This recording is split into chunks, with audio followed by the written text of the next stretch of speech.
Savez-vous que le théâtre est un haut lieu de rencontre avec le diable et que les superstitions y sont nombreuses?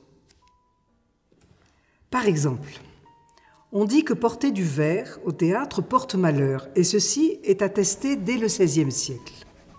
Sans doute parce qu'à cette époque, le pigment vert, utilisé pour confectionner les costumes, était chimiquement instable. Il s'obtenait par oxydation de lamelles de cuivre et d'oxyde de cyanure, un poison très violent.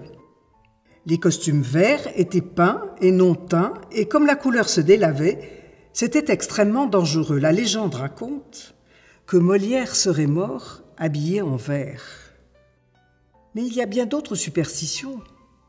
Poser un chapeau sur le lit dans un décor était maléfique. Pourquoi ? Parce que c'était l'habitude du médecin, appelé en urgence, quand un acteur était malade. Il symbolise la terreur de la maladie qui empêchait un comédien de jouer. De même, vous savez sans doute qu'on ne dit pas bonne chance à un acteur. On lui dit merde et il ne doit pas répondre.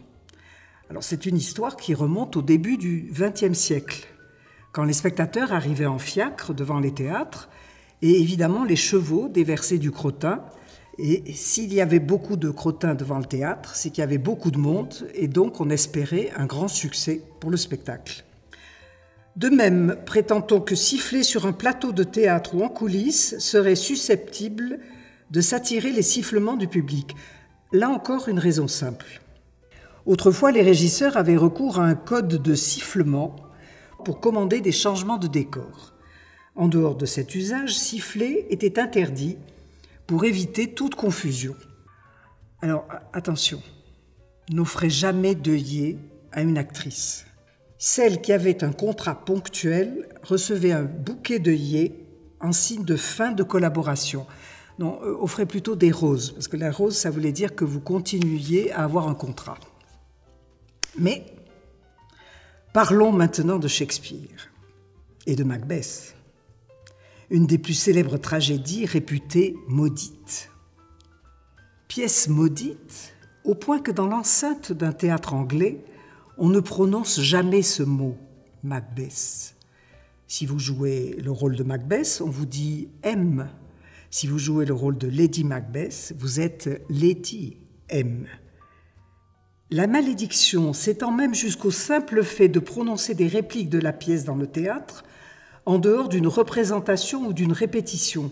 Alors si vous avez fait ça, vous sortez du théâtre, vous tournez 3 fois sur vous-même, vous crachez, vous jurez à l'extérieur, puis vous retournez devant la porte du théâtre et vous espérez que quelqu'un l'ouvre.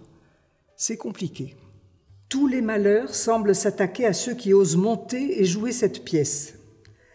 Dès la première représentation, il y avait un jeune homme qui devait jouer Lady Macbeth. On l'a retrouvé mort dans sa loge. Enfin, c'est ce qu'on dit.